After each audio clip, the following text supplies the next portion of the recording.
be in AEW. You can argue she can have some better matches there, but I think it's probably she's better off going to WWE. Well, apparently we're back, but we're only on one side. If we can get back in stereo or whatever. All right. Anyway. You guys missed very exciting talk about Okada coming to WWE. Yes. I'm just kidding.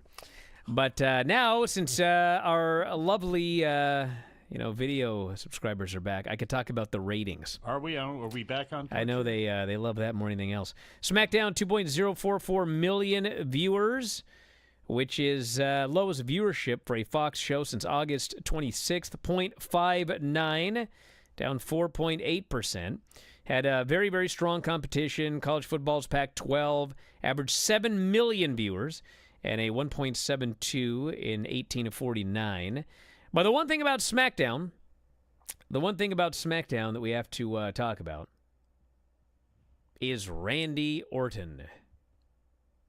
This bro, and granted, it's his first appearance back on SmackDown.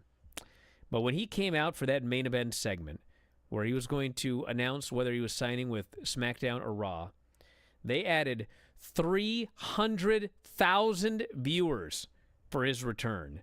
So it's one of those SmackDown shows that we see every now and then when, like, Roman shows up or John Cena makes a return, where it's like, it goes ups and downs, so it goes shoot straight up in the air there at the end. So Randy Orton, at least for the moment, people are hot for Daddy. Is that his new gimmick, Daddy's Home?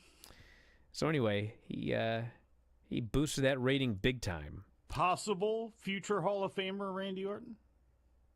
I think Randy Orton should be Hall of Famer. I could argue that too. And it's amazing, those people. I guess it's people of a certain age like myself who have been fans and remember a different era, and it certainly seems to be wrestlers, at least a lot of the wrestlers that make themselves known online, about their affinity for Randy Orton and his work. And that is going to be such a divide, I think. It seems to be such a divide for fans where they just can't wrap their brains around the people that actually think that he's a really, really fantastic worker. In fact, one of the best of his generation. And then we had Collision on Saturday, 451,000 viewers. So for those of you that, you follow the numbers here, when they go head-to-head with WWE, they die. And the same thing's going to happen this Saturday because there's that NXT pay-per-view. This Survivor Series that went head-to-head last week, without Survivor Series, they were up 42%. 42% of their audience chose to watch Survivor Series over Collision. It did a 0.14 in 18 to 49. 55% increase from last week. So there's a large crossover with AEW and WWE fans, much larger than in the early days. And they pick and choose. And they will choose a WWE pay-per-view over the Collision show. So those are the numbers. And we'll have Raw ratings coming up later on today. You can check out my Twitter at Bryan Alvarez. Back in a moment with the Raw Report and more. Observer Live.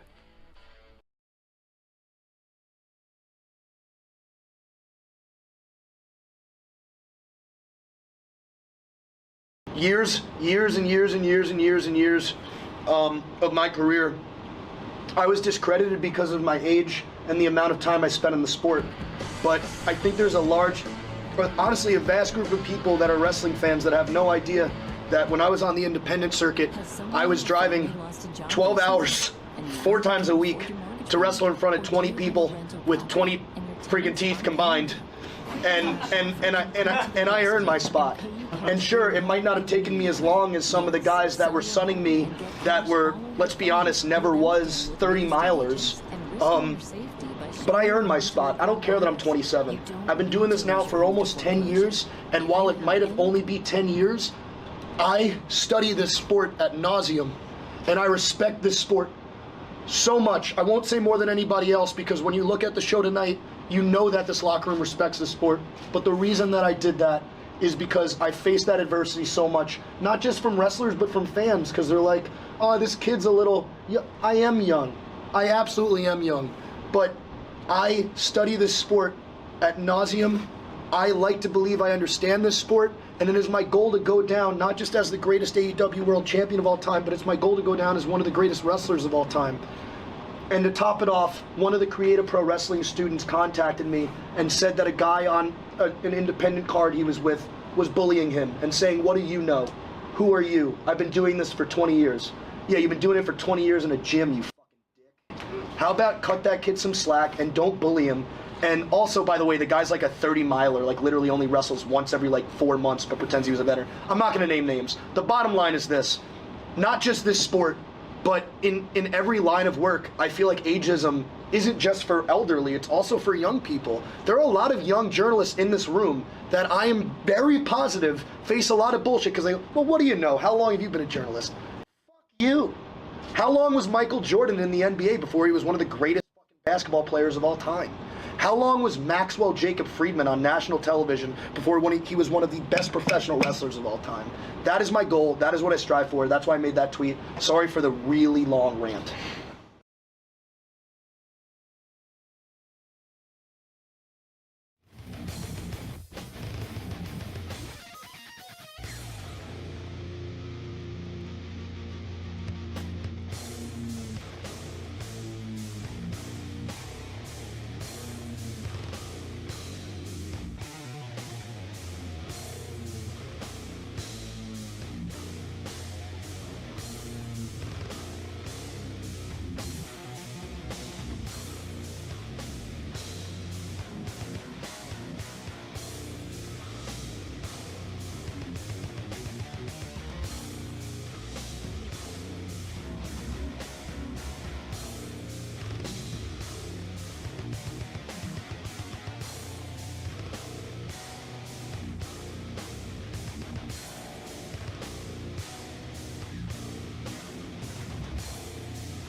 Back to the show, Bryan Alvarez here, Wrestling Observer Live. Mike Sempervive, also of WrestlingObserver.com. By the way, it was pointed out to me during the break, for those of you that, we're talking about the Collision ratings and NXT having their big show this weekend, their deadline show.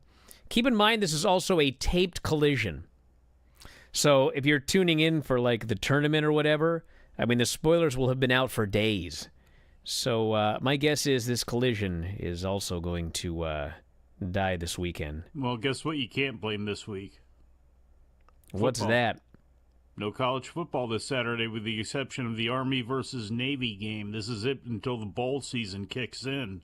So your Saturdays, yeah, the NFL's going to sneak in there at some point, I believe, on a couple of Saturdays, but this is it. So if you thought that there was a drop because of football, and it certainly seemed like there was at the beginning of the season, well, let's see if they can claw any of those people back. Live versus tape doesn't matter most of the time, but there are occasions when it does. And this is probably going to be one of those times. When you're cold, it does, because if people look at those spoilers and go, even with the fact there's Continental Classic matches that you figure are going to be good, maybe some people look at the results and go, yeah, I can put that off till next what do you mean Tuesday. Why? I just explained it to you. 55% of the 18 to 49 audience chose to watch Survivor Series over Collision, okay? So there's a huge crossover. So if you've got a live NXT show and a taped Collision, yeah, in that case, taped is going to matter. If it's a normal show, a normal taped SmackDown, a normal taped Raw, nothing else is out of the ordinary, people are going to watch it like it's a live show. But if they have the opportunity to figure out, well, geez, should I choose Collision over NXT? Well, I can find out because I can look at the taping spoilers. It will make a difference this week.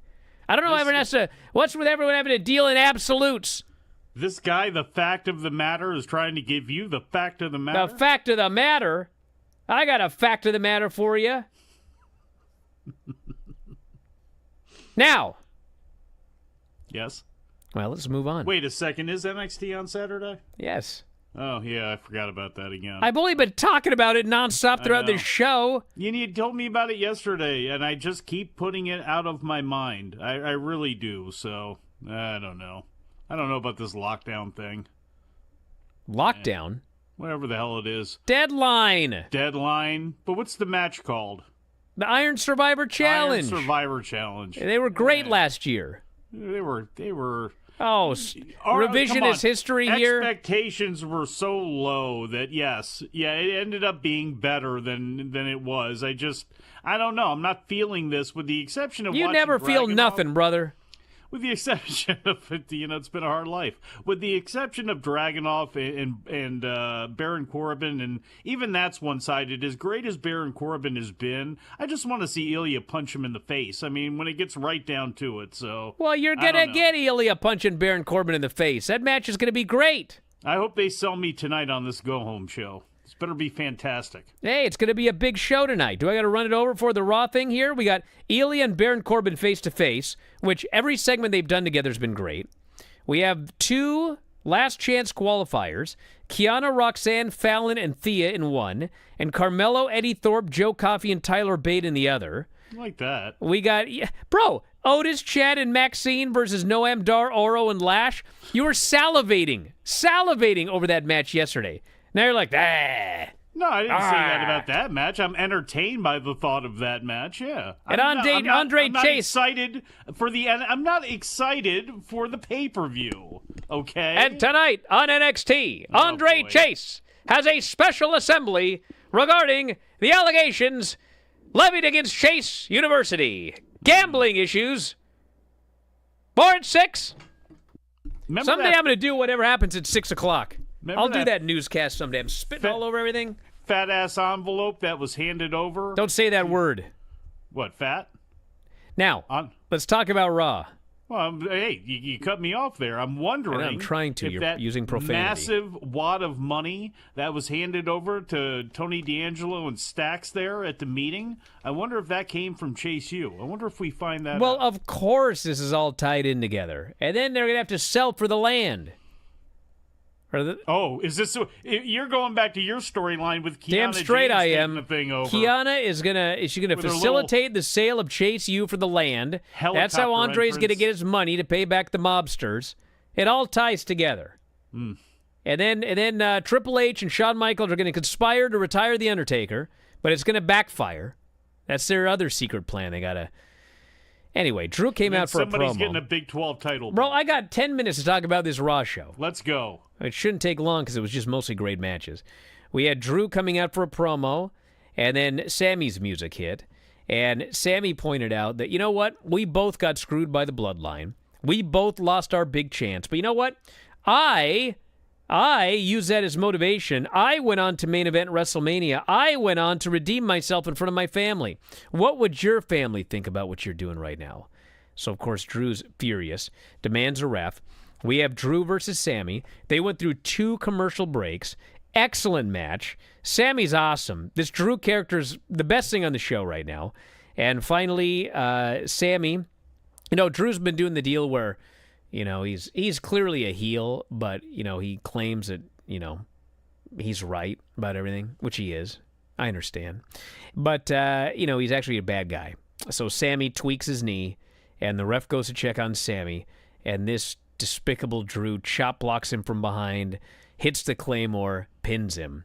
And then they do another segment where they get in a brawl backstage, and Drew ends up stomping his knee out of his knee. And so I think Sammy might be out of action for a little while. Did a big-time injury angle. But an excellent opening match. We had a bunch of segments with Jay Uso, who was getting a world title match later. He was all excited. Tonight was his big night. And he kept saying it over and over. Tonight is my big night. And I thought for sure Drew's screwing him out of his big night. But actually he didn't. But he killed him afterwards. Anyway, we had Becky Lynch and Nia having a face-to-face. And then they did Nia Jax versus Shayna. And, every Nia match has to have some spot where it looks like she's on her first day of wrestling school. Well, the one here is... Bro, they're doing some spot, and Nia is, I think she whipped her in or something like that, and she's going to go for a clothesline or whatever.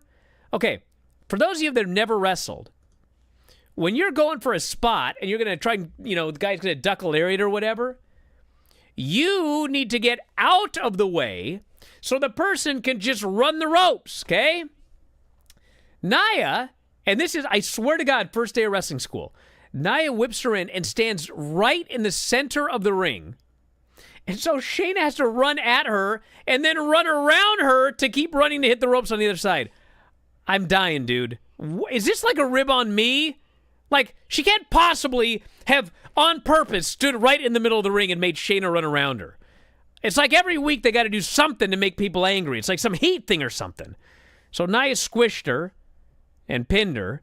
At least this time she did the Yokozuna splash and just sat on her. Instead of last week where she sat on her and then stood up and then covered her. And then they had a face-to-face with Becky and Nia.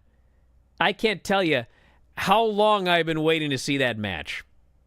5 years I've been waiting to see them do that match again. I've just been counting the days from 5 years ago when I could see Nia and Becky have another match again. Gah! The Western Kentucky Hilltopper. That's what it's like wrestling Nia Jax. Then we had DIY and Imperium, best of 3 falls match. And very good match. I will say they may as well have just done a singles match, or a one fall match. You know, the best of 3 falls was basically the pattern of a normal match, just broken down into 3 falls. And then they tried to repeat the first fall and the third fall, but of course Johnny kicked out of that. And finally, they isolate Kaiser. They hit the meat in the middle. They pin him. And afterwards, Vinci tells Kaiser, "This one's on you, brother. You got to explain yourself to Gunther." So they're in trouble. Then we had and by the way, there was a segment later where Gunther meets with Adam Pearce and he just says, "We need to talk about my next challenger," and there's no follow-up or anything. I think his next challenger is Kaiser. I think he's going to give Kaiser a beating and then give Vinci a beating. That's going to be their punishment. They got to get killed by Gunther. Then we had the Creeds and the New Day doing a goofy deal, and then we had a goofy deal with Truth. And then we had Tegan and Natty versus Kayden and Katana. So, this women's tag scene, it just sucks. It's just like, I mean, God, it's just the worst. It's so bad that I totally forgot that Piper and Chelsea beat Tegan and Natty like a week ago. So somehow, Tegan and Natty are in another number 1 contenders match, and it's with Kayden and Katana. And I'm watching this entire match expecting Tegan and Natty to win to get their championship match, having forgotten they already got it. And then Kayden and Katana win. And, I was baffled by the finish. But to be honest, Kayden and Katana looked really good in this match, and it's a new match. What's so funny? Oh, come on. Well, what? They looked really good. I thought they looked good in this match. Oh, come on, man. They should be back in NXT. They got called what? up, and it's like... They were not the problem with this match, if you had a problem with this match. Do you watch NXT? They should go back to developmental. Watch this match? Yes. Look, I'm sorry. They're not... To me, if this is the best that they're going to be, there are a lot of other people I'd like to see get the shot. And speaking of people that were going to get the shot, what happened to Alba Fire and They're on the other show. But they had their little skit where they were going to come back and go after the tag titles, and that completely disappeared. They would be a better case than because at least Kaylee Ray's there, so they would be a better example than Kaden Carter and what's her face. I mean, I'm sorry, they're not very good. I thought that they were the highlight of this match, in fact. And then I'm not the only one. You can go on the chat if you want. No, and that's then, all right. I didn't say the YouTube chat. And then Cody came out and explained and Nakamura explained to him that the reason that he is stalking Cody is, in fact, they have followed almost the exact same path. They both won the Royal Rumble. They both got their shot at WrestleMania. It was a match that people expected both of them to win. And I thought for sure Nakamura was beating AJ. And they both lost. And so now Nakamura wants to finish his story by finishing Cody's. A thirsty bunch in there. The same people who think Sky Blue matches are all wonderful. Oh, will you stop? Then we had Creeds versus Dom and JD McDonough.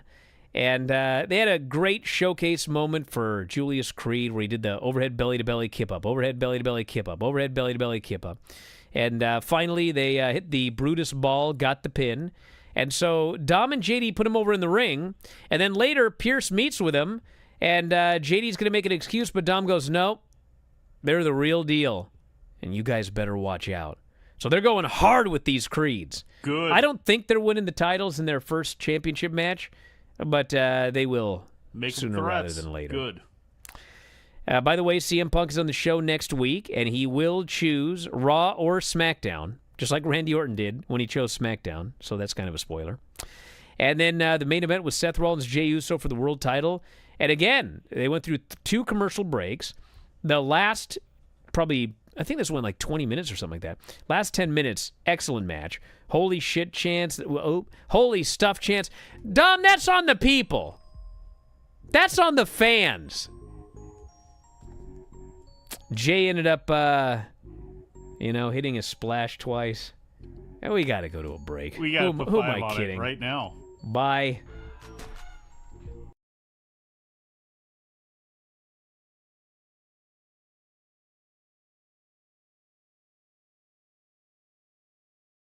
Corey Lieb with the Wrestling Observer. We saw pretty much the start of your career during kind of the tail end of the pandemic shows. Now, obviously, you're a champion. Can you just talk about your from basically going from training school right to TV and how that has kind of changed from when you started as the cheerleader and now, obviously, as a member of the House of Black? Oh, the cheerleader. Yeah, I think before I was training at the Nightmare Factory, I had maybe 5 matches on the indies ever, and then next thing you know, I was on TV, so it was a really big jump, and you guys all saw my growth on TV, which a lot of people, you don't see. All of their growth is on the indies, and then they make it to TV, but you guys saw me at some of my lowest lows, doing the cheer thing, and then finding myself and elevating myself. So yeah, you guys saw it all, I guess.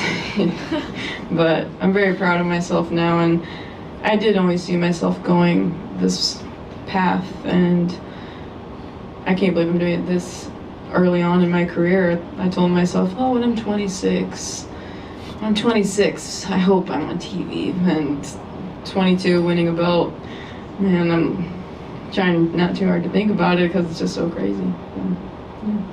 Hi, Julia. Iman with LA Excise. Congratulations on becoming TBS champion. MJF, when he was here previously, talked about ageism in wrestling. He's 27, you're 22, you could be a senior in college. Have you experienced any obstacles due to your age, or maybe people not taking you seriously, and if so, how did you overcome those obstacles?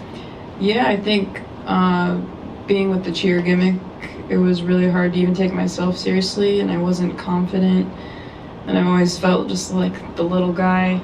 I still am the little guy, and I'm still learning every week and every time I'm in the ring, and I love everybody's critiques. I really appreciate it.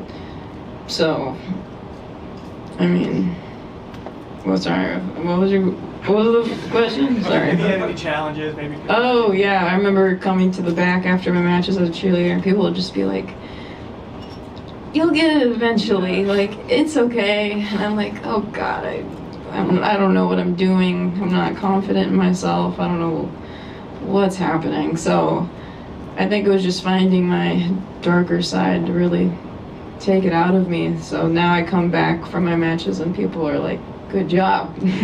You're figuring something out. And I'm like, oh, thank God I'm doing something right now, because it was a long path to find me doing something right, so.